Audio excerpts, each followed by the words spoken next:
All right, what's going on, Power People? This is the Power Living with Purpose podcast with David C. Henderson, and this is the health and fitness tip of the week.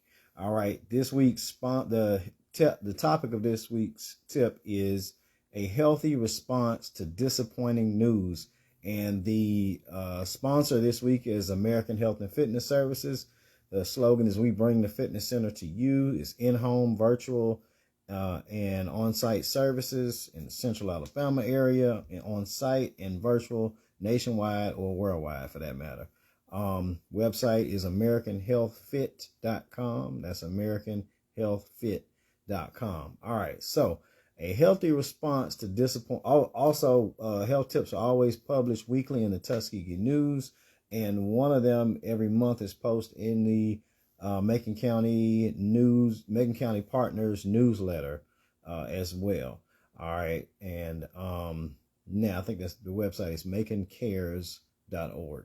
All right, now at this point, everybody in America has been witness to the great Deion Sanders debate, and it's about dying down now. It's probably got about another. It's on its last leg of debate. Typically about a week, is how long these debates normally last online. But it's kind of divided the black community a little bit in terms of whether the people who believe that Deion, Coach Prime, should have stayed and built Jackson State HBCU football, and the other ones that believe he should have gone. For the people who had a lot of hopes and dreams, especially if you're a Jackson State alumni or you're a Jackson State student, you might be really distraught right now. You might be really upset. I know they say this mural has been defaced and things like that. I'm sure there are probably lots of bad sentiments for people in Jackson, Mississippi, in the state of Mississippi, people like that. Also, people like myself who are big HBCU enthusiasts. As you know, like I said, I'm a great nephew of Booker T. Washington, and I believe the same thing that he did is that you can cast down your buckets where you are and build from the ground up anything from our community that can rival anything else in the world, particularly black colleges. But over the last 100 or more years, we have not seen the black community invest back into black colleges like we need to. And the sports seem like, this is like a little trick we can run this play and get the sports to bring the level up, and then that'll help us get our money up, bring our colleges up, produce more young black successful people and future millionaires. And we say, like, that's it. Now we're like, oh man, it was going so good. But all right, so people like me, we believe that one situation with Deion would lead to more successful former athletes coming back to black colleges coaching, and eventually we just growing, and it will benefit all of the HBCUs financially, not just sports wise. All the rest of the college, the rest of the schools and everything can feed off of that. All right, because we know with most of the big D1 schools, a large part of their budget is the money comes in from football. Like a lot of the money that's made in the school is made by football. All right, basketball secondly, but mostly football. All right, so while millions of people took to social media to express their disappointment and anger, others got nothing but love for him, and like, y'all tripping. Y'all need to just sit down somewhere.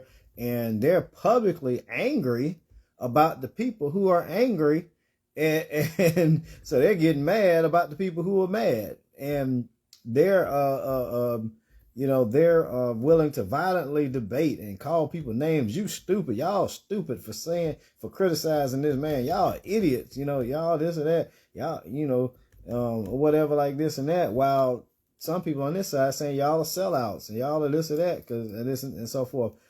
Overall, it's not a healthy response when it gets to that point of anger and name calling and all of that stuff. I did 2 thoughtful videos about it, and you can, that's on my YouTube channel, David C. Henderson, and also here on Facebook. And basically I said the first one was that Deion Sanders may have lost up to $1 billion by leaving HBCU football.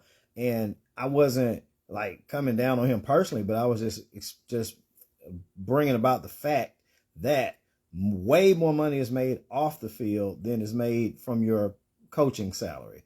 Now, players can make more money on the court or on the field, but even they make more money off the court and off the field. So what I was saying is that if he would have stayed at Jackson or in the HBCU college football system, he could have continually made more and more and more off the field. That would have been even more than he would have got paid as a paycheck somewhere else. But now things are coming out about how messed up the internal workings were at Jackson State. So that may have ended up being a toxic situation internally. But you got other schools. You got, you could have tried. Well, I know FAMU, I think they got a good coach right now and so forth. But that would have been like the perfect place for Deion. Go back to Tallahassee, to FAMU, or go over to Atlanta, to Morehouse or Clark Atlanta somewhere, because, his long ties with Atlanta. He would have got so much love, more money, more sponsors off the field. Could have started his own clothing line just like Jordan and just like Michael Jordan, and potentially made $1 billion. So I still stand by that. That's absolutely 100% possible. But he did what he did. I think it was more of a football move than a money move, because he could have made way more money by continually having more support for what he was doing off the field. But anyway, the second video was to talk about, it was me. I call myself Coach Dave. And I just basically said we got to agree to disagree in a way that's not so disagreeable, so where we all get our blood pressure up, feel stressed out, ready to argue and fight, and constantly, all day on your phone. I don't know if y'all seen the little meme with Kermit the Frog typing, just like, it's like just, getting cramps in your thumbs because you're typing so much. But anyway, so now when it comes to, okay, but let's look at some other examples. So when it comes to sports, we know that regardless of our favorite team that can do well in the regular season, there's always a chance they can lose in the playoffs or in the championship game or the championship series. However, life goes on. I mean, when it comes to politics, we always know there's a chance of our candidate of choice who can lose, regardless of what the polls said. And even if they were a far better candidate, Hillary Clinton. Okay. But life goes on. And I always try to point out that there's plenty of work to be done in your city, your state, and the nation that you can be doing 365 days a year to help make everything better, regardless of who's in office. Same goes for legislation, and it's something you don't agree with, something that you're trying to push for, even if it doesn't pass the first time around. George Floyd, Justice and Policing Act. But now we can collectively form movements that push for change, regardless of who's in office, and regardless of how hard the fight may be. As a community, whenever a business closes down, that's a terrible disappointment, and we may feel despair, or like in Jackson, Mississippi, like Deion brought $30 million to the city within the time he was there, I believe, or last year alone, I want to say. And they feel like, man, all that's gone. But at the same time, there are young people and thoughtful and creative people who can start new businesses, new ideas, new innovations, new industries, and all of that. And they just need the funding or the investment and the support to get it started, and then the support to keep it going. So when there's news that is very disappointing to us, we have to find a way to respond to it in a healthy way. And a healthy response, one quote from one of my favorite YouTubers, Dr. Myron Golden, who is a spiritual business advisor. He says that there's no such thing as a one-sided object, no such thing as a one-sided piece of paper, a one-sided coin, anything like that. Your hand has two sides. Basically, it's always another side of the story, and typically a brighter side to every darker side. So first, we have to understand that most victories for something that we want to see, the change in the world we want to see, are long, far efforts that take time.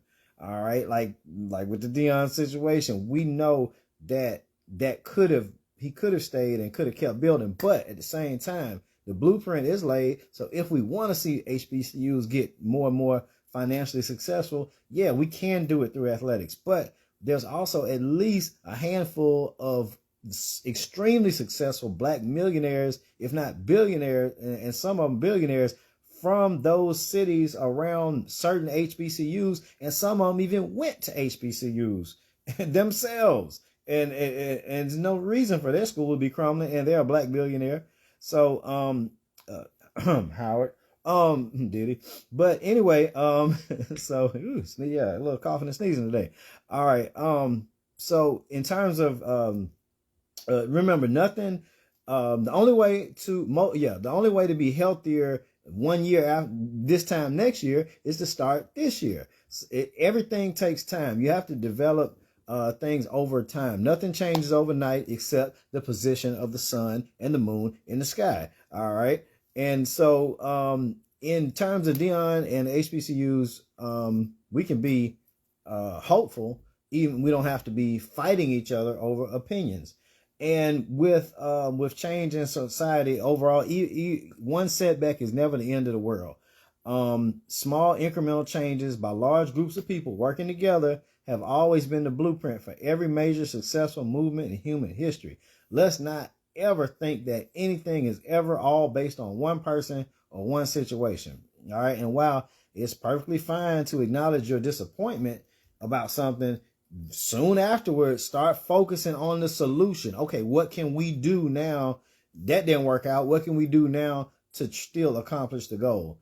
And that was what I strongly suggest is the best way to respond to any kind of disappointing news. And as always, have a safe, healthy, blessed week. Stay powerful, my friends.